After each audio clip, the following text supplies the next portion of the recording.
license yet, but I need something to learn on. Boy, they came out of nowhere. That is Cher from that movie Clueless. She might just be that classic, stereotypical dumb girl.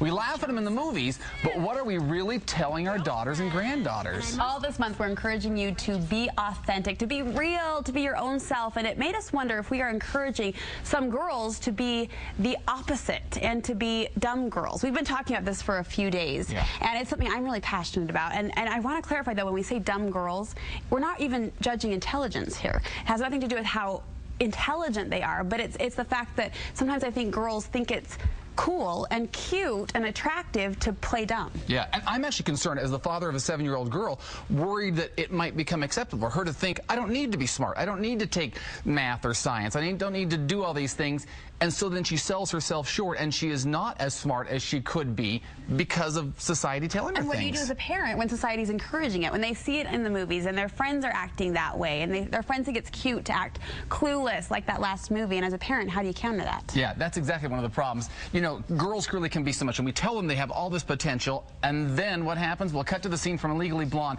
This is where the daughter tells her parents she wants to go to law school. She wants to be a lawyer. And what support do they have for her? Law school? It's a perfectly respectable place, Daddy. Honey, you were first runner-up at the Miss Hawaiian Tropics contest. Why are you going to throw that all away? Going to Harvard is the only way I'm going to get the love of my life back. Oh, sweetheart, you don't need law school. Law school's for people who are boring and ugly and serious. And you, Button, are none of those things. Oh, yeah. See, it's funny when you watch it in the movie, but the unfortunate thing is that some people feel that's translating to real life, and girls are so impressionable. Yeah. You know what I mean? And you look to see what role models they have out there, and there's really not a lot of strong female characters that they can relate to and look up to. Yeah, sort of a file folder full of people who are maybe not the smartest, who are sort of those dumb girls, the classic ones. We'll start with Paris Hilton. Now, the rest of us might live at Walmart, but Paris actually asked, what's Walmart? Do they sell, like, wall stuff there? The file continues. There's Jessica Simpson, and we were debating whether she was really just being dumb or just playing dumb when she had her famous quote, "Is this chicken what I have, or is this fish? I know it's tuna, but it says chicken of the sea." I think that was real and genuine, actually. We were debating that. And then, of course, there's Britney.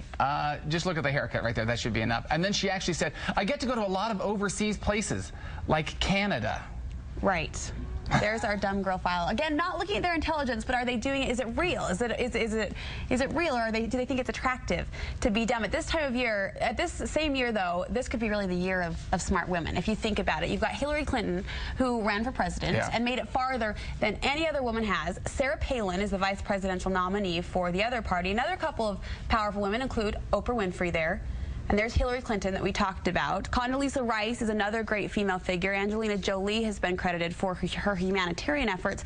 And Stephanie Meyer was another one we were tossing around locally who has really made and paved the path of smart women. There really are a lot of really smart women who are role models. So with both the forces out there, which one is winning? Are we encouraging our daughters to branch out, be authentic, be all that they can be? Or are we encouraging them in the opposite direction, to be dumb, to play dumb? That's our question of the day, and we want to hear what you think. As a society, are we encouraging dumb girl behavior? That is the question in today's poll. Yeah, so to cast your vote, go to our website, studio5.ksl.com. Click on that top button, which is the today's poll. We're going to check in during the course of the show to see how you're voting. You have until the end of the show today to let us know how you feel about that. I'm curious to see what people think on this. So we're excited to check the results as the show progresses. And no matter how you feel, I think we can all see how important it is to send our young women the right signals and empower them that it's good to be smart, it's good to be an authentic girl. It really is. And maybe you can relate to that. Maybe you have daughters you're trying to raise, granddaughters you're trying to influence. Relationship coach Matt Townsend is here to help us out. Hey, how do we do this? Yeah. You know what? I think everyone's dumb. Pretty simple.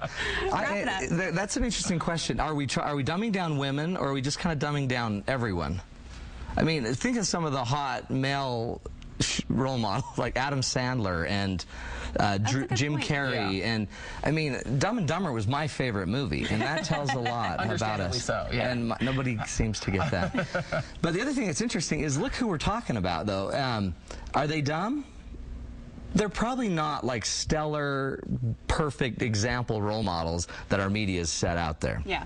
I believe it's probably better that we find and try to influence our kids to create better role models. I think the best role models are going to be their own mother, the people around them, the women around them. And so, I don't know. It's a tough deal. But that's an interesting thought, that the men aren't necessarily portraying the smart. I mean, when you think about what's kind of hot out there, so I think being smart hasn't always been historically, you know, a key thing that the media pushes. Look what we do to Sarah Palin and Hillary Clinton as far as Saturday Night Live skits, and how even when we do have smart women, we still kind of make them look stupid. And maybe they make comments that are stupid, but we tend to focus on the mistakes, we the jump dumb all over stuff. that. That's the thing. We jump all over the stupid comments. That's right. Okay. So walk us through this, and how do we make sure that we've got daughters, granddaughters, people we're trying to influence? Yeah. What are some things we can do to really make sure that they're going to turn out to be all that they can be and authentic, and not sort of, you know, going into the little traps that we set? Part of it, now I made an acronym. Okay. Because I wanted, because you're smart. Well, I'm smart, and I wanted to make those people that weren't as smart be able to follow my thinking. Okay, good. So I spelled it out. So S stands for share your vision of who your daughter really is. I think one of the biggest keys to motivating somebody is vision. They've got to have a clue of who you think they are. Tell them that they're different. Tell them that they're special. I tell my kids, and it didn't matter when I was growing up, but I tell them, you're Townsends. That means something. And they're like, whatever. But to me, I'm trying to build in their head that you're important, you're a leader, and I try to create this view of who she is, because there's a great quote that says, it's easy to say no when you have a deeper yes burning inside. We need to instill in our children what the yeses are. We need to instill in them that if you know you're a really incredible, amazing, talented, smart, fabulous, incredible leader that's going to change the world, if they know that, it's going to be easier for them to say no to the stupid stuff. I like the idea, too, of complimenting girls on things that they're different for. I come from a family of girls, and third in line is Mackenzie, and she doesn't look anything like us. We're all blonde, and she's dark-haired. We're all dancers, and she's a soccer player. But our family really honed in on that soccer skill, that sports skill, and built that up. Even though she was different, it was good. It's totally huge. So you got to share the vision. Share with them what you see is special about them, what makes them unique, what makes them special. Okay, that's the S in our smart. That's the S. The spelling here, M is going to do something. You almost said the math. I almost did say the math. So make the example count. Now what that means is a lot of parents try to talk their children into being better. And I found, hands down, kids don't believe what you say. So instead of trying to talk them into being better, just be a better parent. You want a child that's more dynamic, that's more intelligent, that works harder, that's smarter, then be that parent. Quit talking about how important it is that she reads, and then you go watch American Idol. Turn off American Idol. Keep Studio 5 on, of course, because we're changing the world. We are. But keep it on, and then when we're done, turn it off and go read a book with your child. Go create a hobby. Go excel. Go start serving. You become the change. Gandhi taught. You become the change you seek in others. Be what you want them to be. Be what you want them to be. And use your model, do the talking. Use your modeling, do the talking, not your mouth. Okay. Spelling bee. Next letter is A. Affirming their worth, right? Okay. Affirming their worth. What do you think that means? Affirming her worth. I think praise comes into play there. Praise. This is where I do lots of positive affirmations. I tell them all the time, you're beautiful, you're talented, you're smart, you're hardworking, and I wouldn't just go to beauty always. I mean, women are, I think, we always tell women, you're beautiful, and I think they don't believe it. I think there's a reason why women don't believe they're beautiful, even though we tell them a million times. So you might want to go to other things. You're talented, you're incredible, great job, do this. My daughter's been trying out for a lot of sports lately, and what I try to focus on wasn't that you made it, but more that you tried, that was incredible, way to work hard, good discipline. And just, I believe, the more you tell somebody something, the more they're going to believe it. And don't you think even praising the inner qualities is important, too, not just the actions or the looks? Exactly praising, oh, you're a good person. You're disciplined, you're caring, you're loving, you're affectionate. And I think if you notice those things, you draw light down onto those things. Things that have light on them will grow. And so I try to just use my light to show her where she's great and where she can grow.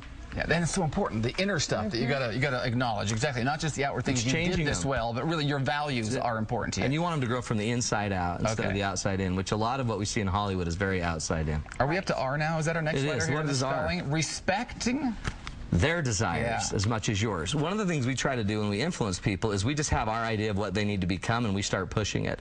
The big rule here is get into their desires. The hardest thing about getting somebody to do anything is motivation. And if they already have motivation to play soccer, like your sister, instead of to go dance, work with it. Focus on what they're doing well already. Let the light shine on that, and then grow that. It's so much easier to work with somebody from where they are than try to work with them from where you are. Go right into them. Understand why they like to do what they do. Understand why they dress the way they dress, and then try to influence them later. Get into their mindset, kind of get in their psyche and realize what's important to them. I love the T. Tell her you love her. Tell her you love her no matter what. This is about love. One of the things I found, almost universally counseling with parents that have struggling teenage girls, it's the most universal thing I found. Generally, the girl has problems with her father. She has some issues of not being appreciated, not being cared for. I think the most important relationship, in a weird way, with a daughter is the relationship with her father. Right, and I hate that. And you're pointing at me like I know, that. I don't know. Your wife called. We need to work it out. This really then falls upon women who might be watching right now to tell their husband.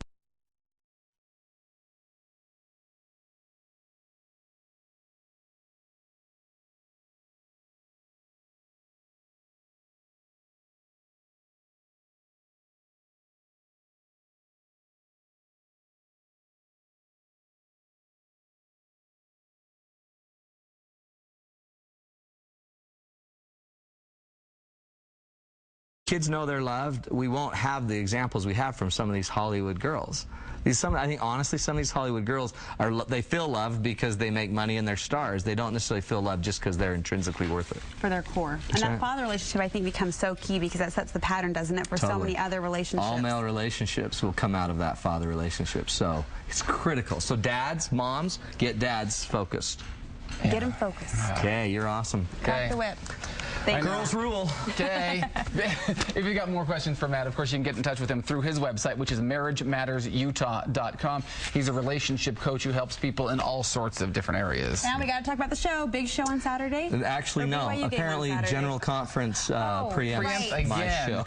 Matt's on most Saturdays, not this Saturday, but most Saturdays he's on there at 11. You're high on the list. Yeah, I am. Remind you that Matt is going to be monitoring the poll here for the next hour or so on how you're voting on that. I'll be watching it every minute. Be keeping a close eye. So go to the poll and vote about, are we raising dumb girls? Is society influencing us to raise dumb girls? Anxious to hear your opinions. Okay, coming up next.